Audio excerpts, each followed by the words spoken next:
1절에서 5절까지 말씀입니다. 하나님의 말씀 욥기 16장 1절에서 5절까지의 말씀. 제가 1절 읽고 우리 5절까지 우리 교독하도록 하실 텐데요. 욥기 16장 1절부터 5절까지 말씀입니다. 1절을 제가 먼저 읽습니다. 욥이 대답하여 이르되 이런 말은 내가 많이 들었나니 너희는 다 재난을 주는 위로자들이로구나. 헛된 말이 어찌 끝이 있으랴. 내가 무엇에 자극을 받아 이같이 대답하는가. 나도 너희처럼 말할 수 있나니 가령 너희 마음이 내 마음자리에 있다 하자. 나도 그럴듯한 말로 너희를 치며 너희를 향하여 머리를 흔들 수 있느니라. 5절입니다. 그래도 입으로 너희를 강하게 하며 입술의 위로로 너희의 근심을 풀었으리라. 아멘. 오늘 또 강사로 섬기시게 된 또 이번에 부목사 청빙 후보로 최종 이제 후보가 되신 박성현 목사님 오늘 말씀을 전해 주시게 될 텐데요. 박성현 목사님은 한국의 총신대학교 신학과와 신학대학원 목회학 석사 과정을 졸업을 하셨습니다. 그리고 같은 대학원에서 THM을 수료하셨고 사이버 한국 외국어대학교 영어학과를 졸업하셨습니다. 2009년부터 2017년까지 상암교회 전도사, 강도사, 목사로 사역을 하셨고 2018년까지 성석교회 또 부목사로 사역하던 중에 캐나다로 이민을 오셔서 2019년부터 2022년까지 오타와 한인장로교회에서 부목사, 또 2023년 1월부터 현재까지 토론토에 있는 가든교회에서 목회 지원 총괄 또 청년부 사역을 귀하게 섬기고 계십니다. 가족으로는 아내인 박성경 사모님, 또 6학년, 또 아들 박진, 또 4학년 딸 박윤, 또 1학년 딸 박선이 있습니다. 다 이름이 외자입니다. 진윤선 세 명의 귀한 자녀를 또 두셨고요. 어제 이곳에 도착을 하셨습니다. 캐나다에서 온 가족이 운전해서 이번에 오시게 되었는데 오늘 토요 새벽기도 말씀 후에 또 실행위원분들과 또 인터뷰 시간을 가지게 될 예정이시고 주일 예배에 참석하신 후에 월요일에 이제 이곳을 떠나시게 될 예정입니다. 주님의 선하신 뜻이 이루어지는 이번 방문과 청빙이 되고 또 안전하고 평안한 여정이 될 수 있도록 여러분 기도해 주시기를 부탁을 드립니다. 그리고 이제 목사님 또 가족을 뵐 때 또 따뜻하게 그렇게 환영해 주시고 좋은 교제가 주 안에서 있게 되기를 바랍니다. 이제 욥기 16장 오늘 본문으로 재난을 주는 위로자들, 재난을 주는 위로자들이라는 제목으로 말씀을 전해 주실 텐데요.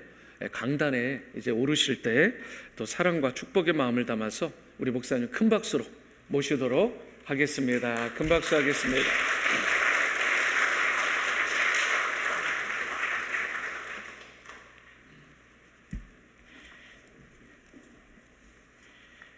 우리 좌우에 계신 분이랑 인사 먼저 하고 말씀 나누도록 하겠습니다. 주님의 위로가 삶 가운데 충만하길 바랍니다 라고 우리 옆에 계신 분들에게 함께 인사 나누도록 하겠습니다. 주님의 위로가 삶 가운데에 충만하기를 바랍니다. 아멘. 우리 워싱턴 지구촌 교회에 있는 모든 성도님들 삶 가운데에 주의 위로가 정말 충만히 임하기를 소망합니다. 아담의 타락 이후에 이 땅의 모든 사람들에게는 고통의 문제라는 것이 있습니다. 그것은 그리스도인이든 비그리스도인이든 다르지 않습니다. 크든 작든 누구나 이 땅 가운데 살면서 아픔을 경험하며 살아갑니다. 그리고 고통을 경험할 때 그 고통을 이해하는 분량도 다릅니다. 그리스도인들이라 하더라도 그 일상에서 경험하는 고통에 대해 이해하는 분량이 일정하지 않다는 말입니다. 아주 간단하게 어떤 이는 그 고통은 죄 가운데 죄 때문에 일어난 일이야. 어떤 이는 그 고통은 하나님의 섭리야, 하나님의 뜻이야 라고 말합니다. 그런데 과연 이게 정답일까요? 아니, 고통에 대한 정답이 과연 될 수 있는가라는 질문을 던지고 싶습니다. 옳은 것을 말한다 하더라도 그것이 과연 정답일까? 우리 주 안에 만나 뵙게 된 사랑하는 성도님들, 우리는 고통을 당하고 있는 한 우리의 지체의 성도를 향해 어떻게 해줘야 하겠습니까? 위로를 해줘야 하겠지요. 그럼 어떻게 위로할 것인가? 어떤 태도를 우리는 가져야 할 것인가? 성경에서 가장 고통스러웠던 한 인물을 뽑으라면 우리는 욥이라는 인물을 뽑을 수 있을 겁니다. 그는 우리가 잘 알듯이 정말 최악의 고통을 경험합니다. 몸이 아프고 자녀가 떠나고 그리고 아내도 떠나가는 그런 절망적인 상황을 경험하게 됩니다. 이런 상황에서 욥의 친구들이 찾아오지요. 왜 친구들이 찾아옵니까? 욥기 2장 11절에 나타납니다.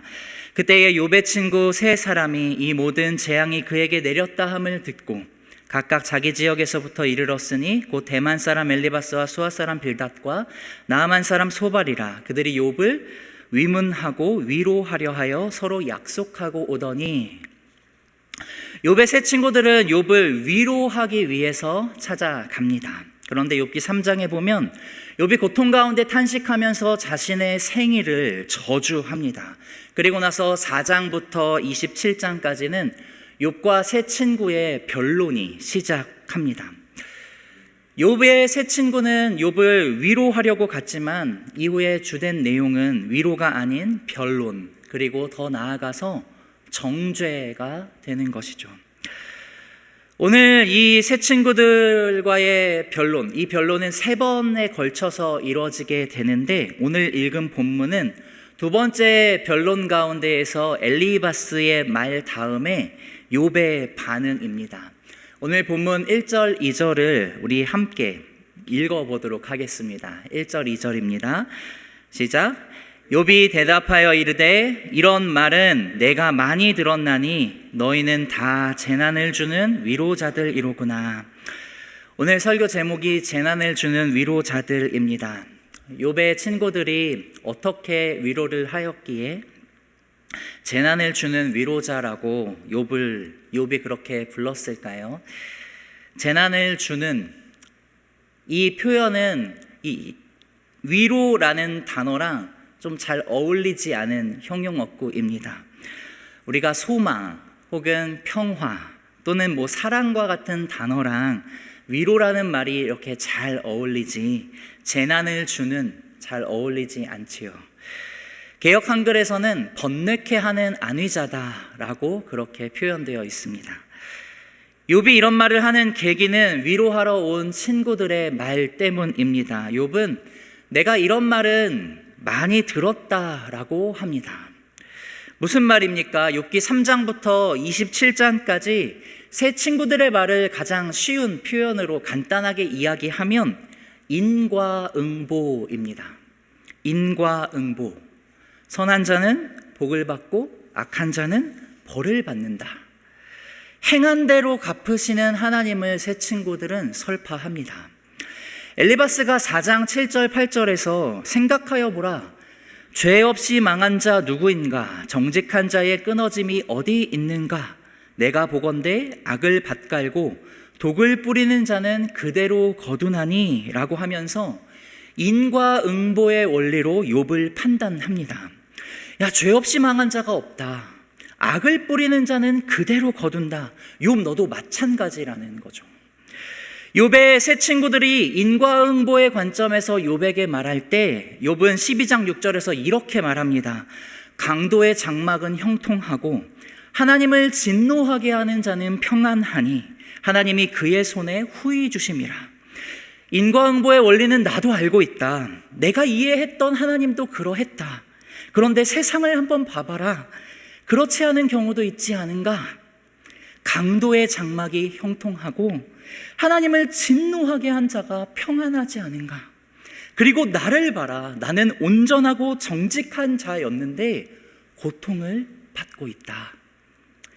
그리고 이 고통이 하나님께로부터 온 거라고 말을 하죠. 나의 고통이 정말로 힘겨운 것은 고통보다도 전능하신 하나님으로부터 왔기 때문에 내 생각에도 이해할 수 없는 고통이기 때문에 더 나를 힘들게 하고 있다라고 외쳤죠. 그런데 이런 외침 가운데 친구들은 귀를 기울여 듣지 않습니다. 욥의 말에 관심이 없는 것이죠. 더 나아가 엘리바스는 15장, 오늘 바로 본문 앞장에서 욥에 대한 연민조차 사라져서 욥을 정죄하기 시작합니다. 15장 5절과 6절에 내 죄악이 내 입을 가르치나니 내가 간사한 자의 혀를 좋아하는구나. 너를 정죄한 것은 내가 아니요 내 입이라. 내 입술이 내게 불리하게 증언하느니라. 결국 이렇게 선언합니다. 15장 14절 16절인데 우리 함께 읽어보도록 하겠습니다. 같이 읽겠습니다. 시작. 사람이 어찌 깨끗하겠느냐? 여인에게서 난 자가 어찌 의롭겠느냐?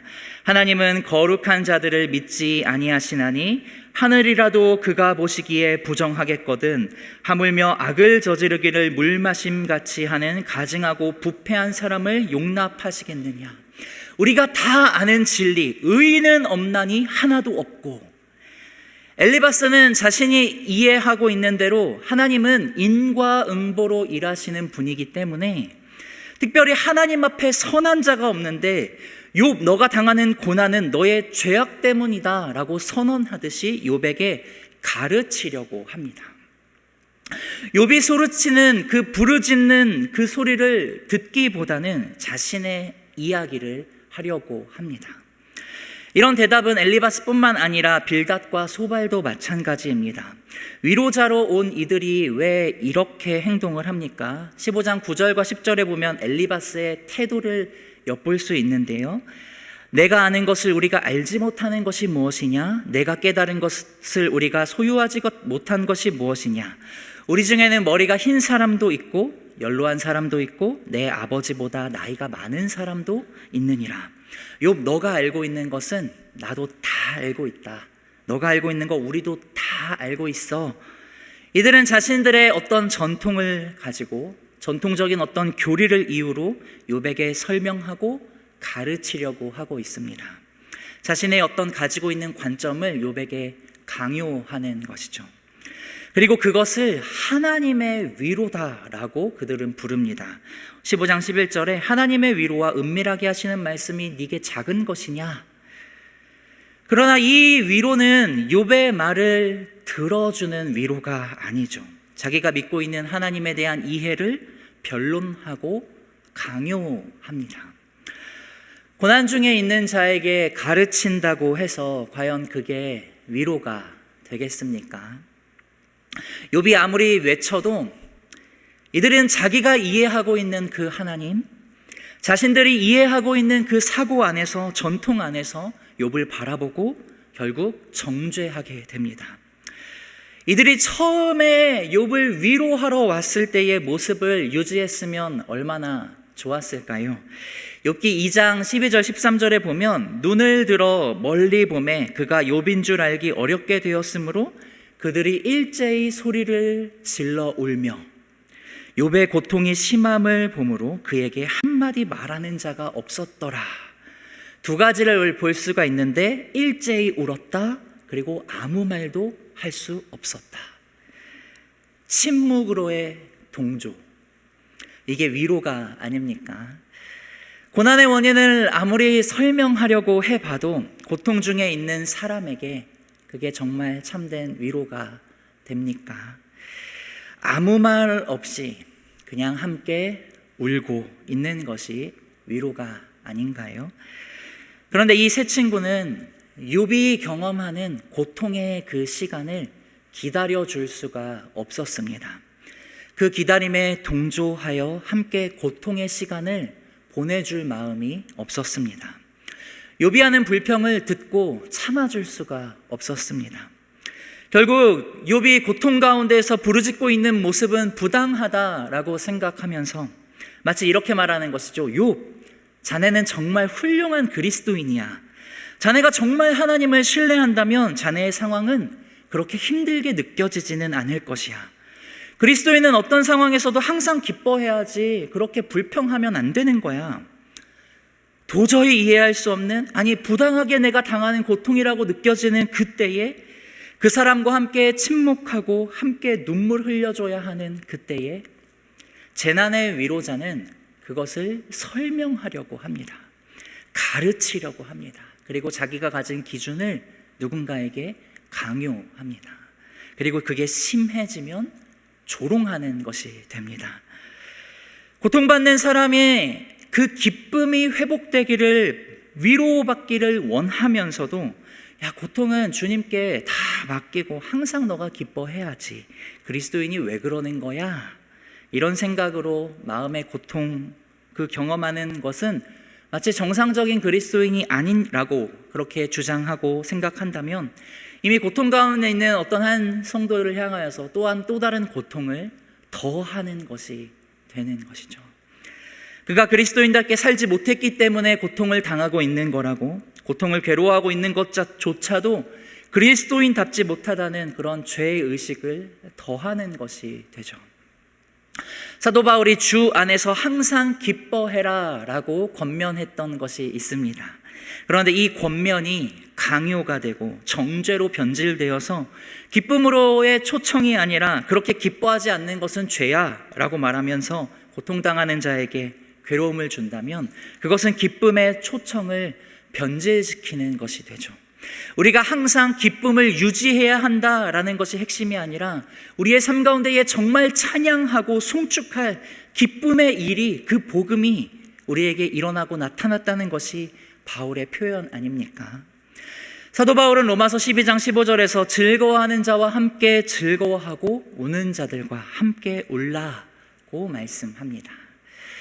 바울이 정말 기뻐해야 한다, 항상 그래야만 한다라고 했다면 우는 자들은 울음을 멈추고 기뻐해라 라고 말했겠죠. 나는 감옥에서도 기뻐하고 있는데 너는 울어서는 안 돼, 그게 죄야, 절대 이렇게 말하지 않습니다. 우리는 주님, 다시 오실 그 주님을 기다리고 있는 자들이기 때문에 신랑의 잔치가 있음에도 불구하고 울어야 할 때가 참 많이 있습니다. 그래서 고통 중에 있는 자에게 애통하지 말라고 강요해서는 안 되는 거죠. 그러나 재난의 위로자인 욥의 친구들은 그 고통의 시기를 기다리지 못했고 오늘 본문 4절에서 이렇게 이야기합니다. 욥이 이렇게 이야기하죠. 나도 너희처럼 말할 수 있나니 가령 너희 마음이 내 마음의 자리에 있다 하자. 나도 그럴듯한 말로 너희를 치며 너희를 향하여 머리를 흔들 수 있느니라. 한번 입장을 바꿔보라는 거죠. 욥이 입장이 바뀐다면 야, 나도 너희들처럼 그럴듯한 전통과 교리를 가지고 너희를 치고 머리를 흔들 수 있다. 머리를 흔든다는 것은 조롱한다는 거죠. 실제로 지금 욥은 조롱을 당하고 있는 겁니다. 이러한 고통 속에 있는 욥을 누가 이해해 줄 수 있을까요? 이렇게 애통하는 자를 누가 위로할 수 있습니까? 실제로 이렇게 입장을 바꿔보신 분이 이해하실 수 있습니다. 성경은 죄 없이 망한 자가 누구인가? 라는 이 엘리바스의 질문에 예수 그리스도를 제시합니다. 우리 구주 예수 그리스도는 십자가상에서 시편 22편을 인용하면서 엘리 엘리 라바 사박다니 하셨습니다. 나의 하나님 어찌하여 나를 버리셨나이까? 하나님께 버림받는 고통을 경험하십니다. 그리고 시편 22편의 6절부터 8절을 보면 나는 벌레요 사람이 아니라 사람의 비방거리요 백성의 조롱거리이니이다. 나를 보는 자는 다 나를 비웃으며 입술을 삐죽거리고 머리를 흔들며 말하되 그가 여호와께 의탁하니 구원하실 걸, 그를 기뻐하니 신이 건지실 걸 하나이다. 예수님께서 시편 22편에 외치심을 하실 때 하나님 왜 저를 버리십니까? 그때 주변 사람들은 머리를 흔들면서 조롱하였죠. 왜 그렇습니까? 선지자 이사야의 예언을 성취하기 위해서죠. 이사야 53장 4절에 그는 실로 우리의 질고를 지고 우리의 슬픔을 당하였거늘 우리는 생각하기를 그는 징벌을 받아 하나님께 맞으며 고난을 당한다 하였노라. 예수님께서 십자가상에 있을 때에 사람들의 관점으로는 십자가는 저주이고 하나님께 버림받았다는 증거일 뿐 그들의 구원이라고 생각하지는 않았습니다. 신성모독을 했던 자의 최후, 그 결과로 하나님께 맞는다라고 여기고 조롱만 했던 것이죠.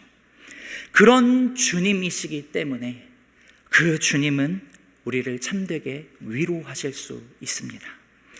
우리는 그 주님의 기쁨의 소식을 전파해야 합니다. 마태복음 5장 4절에서 애통하는 자는 복이 있나니 그들이 위로를 얻을 것이며 라고 말이죠. 우리 주 안에 만나 뵙게 된 우리 사랑하는 성도님들, 우리 주변에 이해할 수 없이 고통당하는 자들이 있습니다.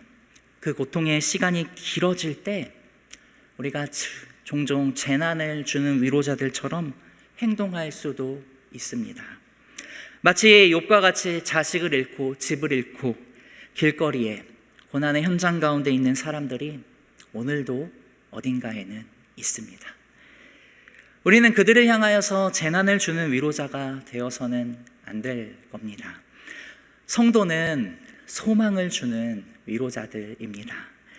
고난당하신 우리 구주 예수 그리스도를 아는 자는 결코 재난을 주는 위로자가 될 수는 없습니다.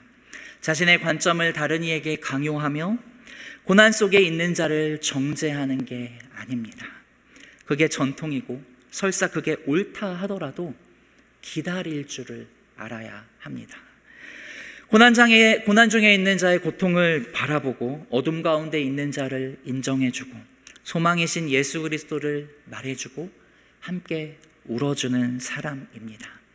우리 모두가 재난의 위로자가 아닌 예수 그리스도의 위로자들로 살아갈 수 있기를 소망합니다.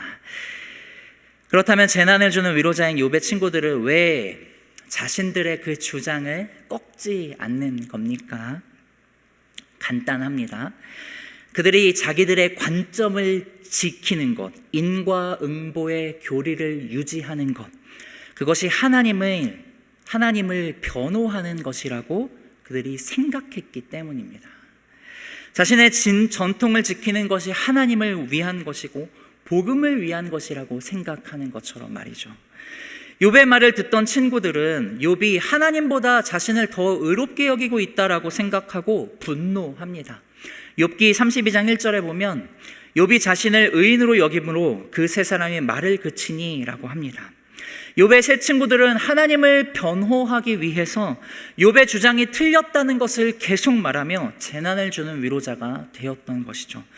그렇기 때문에 욥은 하나님을 모셔서 법정에서 자신을 변호하고 싶은 마음이 커져갔습니다. 아니, 욥은 자신의 이 고통은 하나님과의 관계에서 시작되었기 때문에 궁금했습니다. 하나님은 도대체 나를 어떻게 여기시는 것일까? 그는 하나님이 자신의 질문에 대답하도록 하늘의 중재자를 소원하게 됩니다. 오늘 본문 16장 19절에서 21절에 보면 지금 나의 증인이 하늘에 계시고 나의 중보자가 높은 데에 계시니라. 나의 친구는 나를 조롱하고 내 눈은 하나님을 향하여 눈물을 흘리니 사람과 하나님 사이에서와 인자와 그 이웃 사이에 중재하시기를 원한다. 욥이 그렇게 간청하죠. 욥은 중재자의 도움이 없이는 하나님 앞에서 자신을 변호할 자신이 없었습니다. 하나님은 도대체 왜 나에게 이런 고난을 주나? 궁금증도 있고 하나님 앞에서 나를 변호할 사람이 필요한 거죠. 그런데 그 이면에는 이미 하나님께서 욥을 변론하고 계셨습니다. 그리고 그 변론 때문에 그것을 위해서 욥은 끝까지 왜 고난당하는가 이유를 알아서는 안 되었던 거죠. 무슨 말입니까? 욥의 처음 시작을 보면 알 수 있습니다. 실상 지금의 욥의 고통은 하나님이 욥을 변호했기 때문에 시작된 거였으니까요. 욥이 왜 고통을 당합니까? 하나님께서 욥을 1장 8절에 하나님께서 사탄에게 이르시되 너는 내가 내 종 욥을 주의하여 보았느냐? 그와 같이 온전하고 정직하여 하나님을 경외하며 악에서 떠난 자는 세상에 없느니라 라고 하는 이 하나님의 주장 때문에 시작됩니다. 사탄이 욥이 하나님을 경외하는 것은 선한 일에 하나님이 보상을 해주지 않았습니까? 욥이 정말 마음이 온전하고 정직해서가 아니라 하나님이 돈을 주시니까 그런 거 아닙니까? 반박합니다. 사탄의 이런 지적은 인과응보의 관점의 약점이었죠. 선한 자가 복을 받는다면 보상을 위해서 선을 쫓을 거기 때문에 욥에게 지금 복을 주니까 하나님을 경외하는 겁니다 라고 말이죠. 하나님의 관심은 정말로 욥은 정직한 자고 온전한 자라는 욥에 대한 자신의 이 변호를 입증하는 거였습니다. 욥이 정말로 의로운 사람이라는 것을 하나님은 사탄 앞에서 변호하려고 하셨습니다. 그리고 그것 때문에 고통이 허용이 된 것이죠. 즉 욥이 고통을 당하는 것은 자신을 변호하는 그 하나님의 변론을 주장하고 그것을 증명하기 위해서였습니다. 욥이, 즉 하나님이 욥을 변호하는 주장을 삶 가운데에 증명하기 위한 고난이었어요. 하늘의 변호인께서 자신을 온전하다, 정직하다라고 말씀하셨고 보상이 없어도 하나님을 섬긴다라는 것을 증명하기 위해서, 그게 사실임을 증명하기 위해 욥은 어둠의 밤을 걸어가야 했던 것이죠. 그렇기 때문에 욥은 고난의 이유를 알 수가 없었던 겁니다. 그 이유를 알았으면 좀 마음이 시원했을 텐데, 그러나 자신이 그 이유를 알았다면 하나님에 대한 그 변호를 삶 가운데에 변론하고 증명해내지 못했을 겁니다. 욥은 자신의 고통이 하나님과의 관계에서 시작됐다는 것을, 비롯됐다는 것은 알았지만 그 관계가 옳기 때문에 자신이 고통당하는 사실은 알지 못했고 알 수가 없었습니다.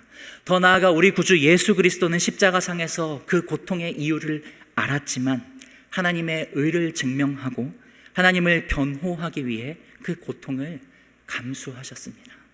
하나님은 부활로서 예수 그리스도의 오름을 입증하셨죠. 욥의 고난의 이유를 욥은 몰랐기 때문에 하나님의 변호를 받았고 하나님을 변호할 수 있었습니다.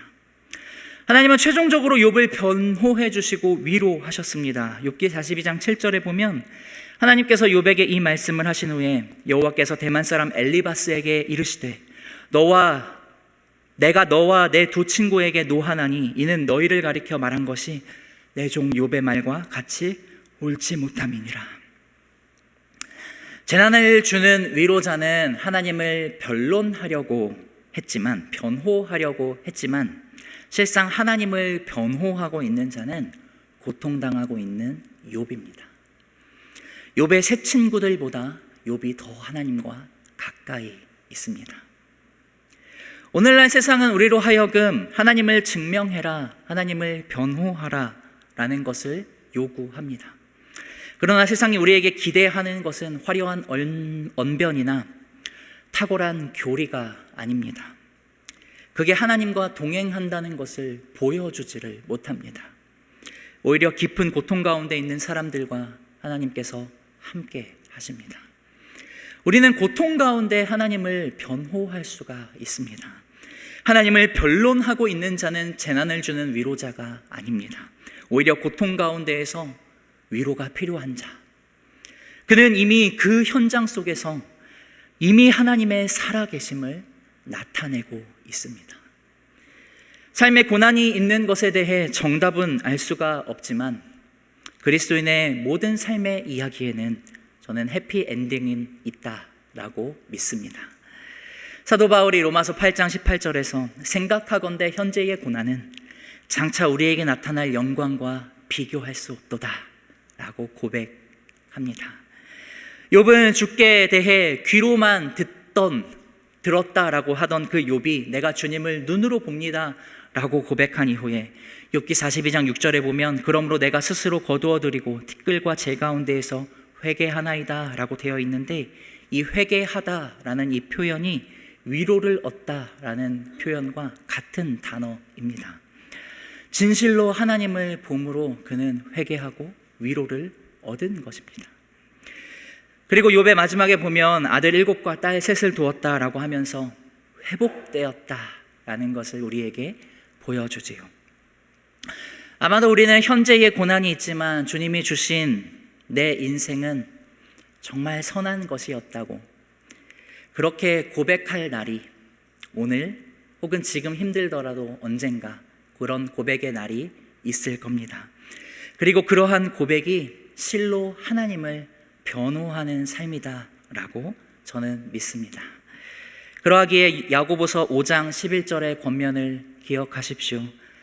보라, 인내하는 자를 우리가 복되다 하나니 너희가 욥의 인내를 들었고 주께서 주신 결말을 보았거니와 주는 가장 자비하시고 긍휼히 여기시는 이시니라.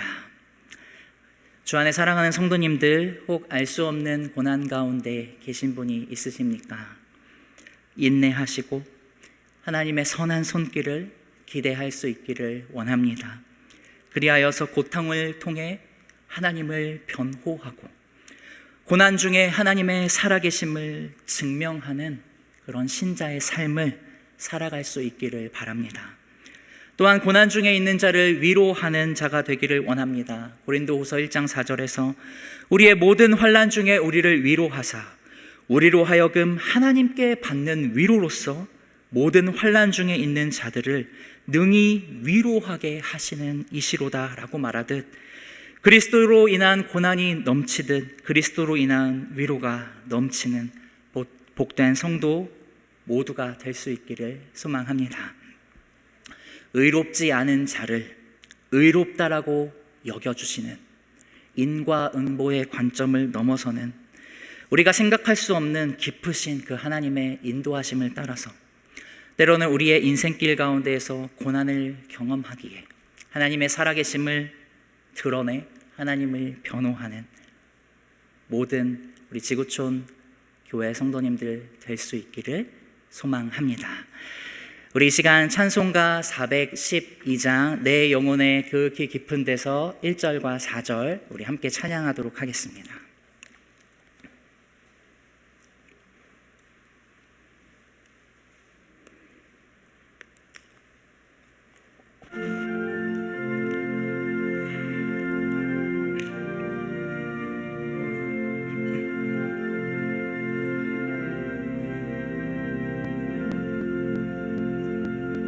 내 영혼의 극히 깊은 데서 맑은 가락이 울려나네. 하늘 곡조가 언제나 흘러나와 내 영혼을 고이 싸네.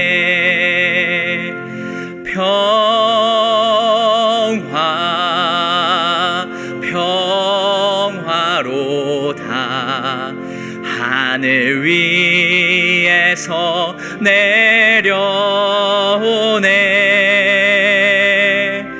그 사랑의 물결이 영원토록 내 영혼을 덮으소서. 이 땅 위에 험한 길 가는 동안 참된 평화가 어디 있나. 우리 모두 다 예수를 친구 삼아 참 평화를 누리겠네.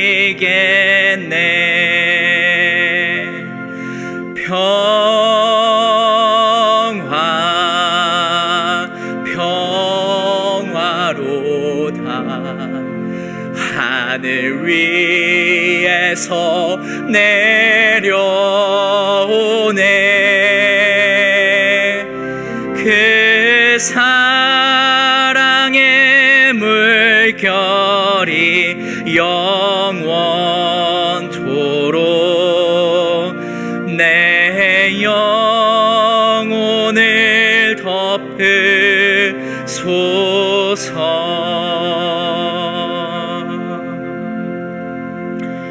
우리 들은 말씀 가지고 함께 합심으로 기도하실 때에 나를 잘 아시는 아버지께서 고난 가운데 있는 나를 또한 우리의 교우들을 긍휼히 여겨주시고 위로하옵소서.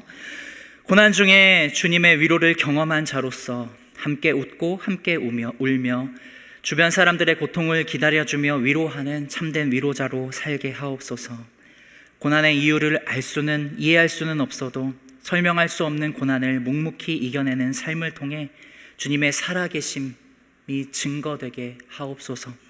우리의 삶을 통해 그러한 역사를 이루기를 소원한다고 우리 함께 고백하면서 우리 함께 들은 말씀 가지고 기도하겠습니다.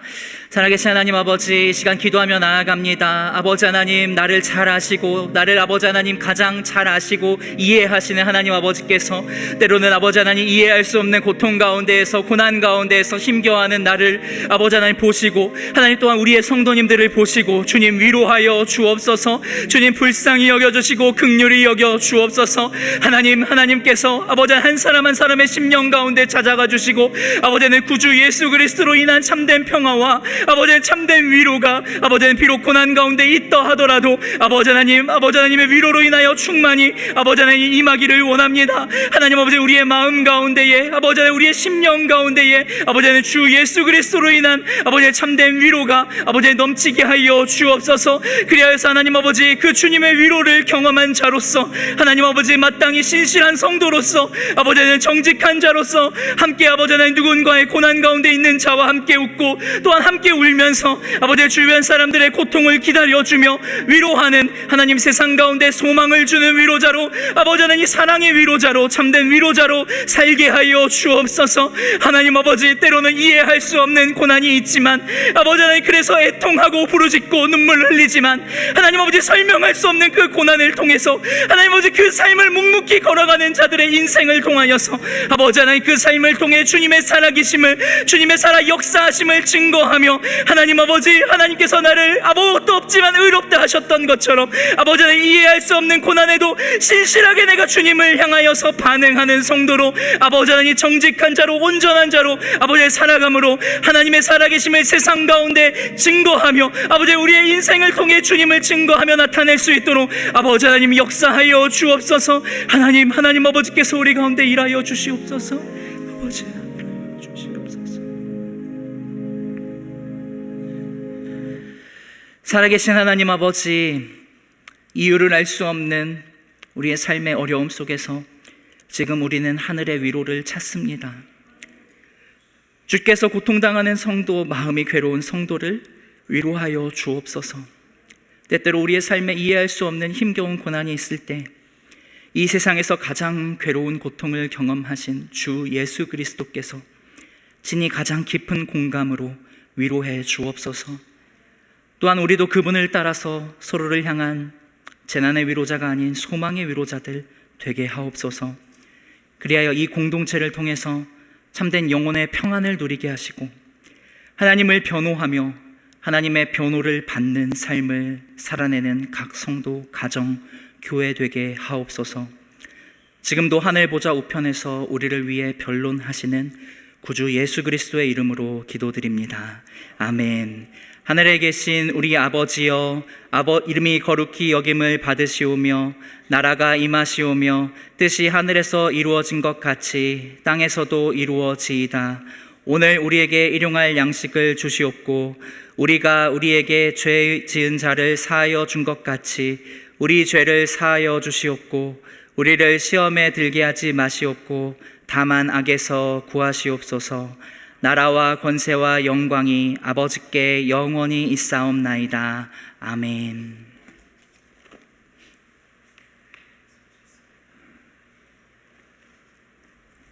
네, 오늘 이 새벽 귀한 말씀 전해주신 우리 박성희 목사님께 감사드립니다. 오늘 토요 새벽 기도 우리 아침 조식은요 박창규, 박경희 집사님이 섬겨 주십니다. 개인적으로 기도하시고 다목적 대강당에서 식사하시면서 따뜻한 또 교제 시간 가지시길 바랍니다. 오전 7시 45분에 실행위원분들과 박성희 목사님 인터뷰 미팅이 있습니다. 오전 9시부터 또 임시 실행위원회가 열리게 됩니다. 주님의 뜻이 이루어지는 귀한 미팅이 될 수 있도록 여러분 기도해 주시기를 바랍니다. 지난 월요일부터 목요일까지 있었던 VBS, VBX를 위해서 섬겨주신 우리 캐시 킴 전도사님, 또 모든 교사분들, 또 봉사자분들 너무나 감사드립니다. 아이들과 봉사자들까지 약 200여 명이 참석했었습니다. 귀한 또 이를 위해서 여러분들 기도해 주시고 또 여러 가지로 후원해 주신 모든 분들께 다시 한번 감사를 드립니다. 지난주 월요일에 이제 이순덕 집사님 임종 예배를 버지니아에 가서 드리고 왔습니다. 그리고 화요일에 하나님의 부르심을 받으셨습니다. 그리고 이틀 전에 제가 또 함경석 집사님 임종 예배를 드렸고, 어제 밤에 10시 반쯤에 연락을 받았는데 함경석 집사님이 하나님의 부르심을 받았다라는 또 연락을 받게 됐습니다. 그래서 이제 그 내용을 가지고 저희가 이제 앞으로 장례 일정에 대해서는 내일 또 강단 광고를 통해서 소개해 안내해 드리도록 하겠습니다. 하늘의 위로가 유가족들과 함께 하실 수 있도록 여러분 기도해 주시고 잘 격려해 주시기를 바랍니다. 계속해서 개인의 기도로 나가시고 또 친교하신 후에 돌아가시기를 바랍니다. 기도하시겠습니다.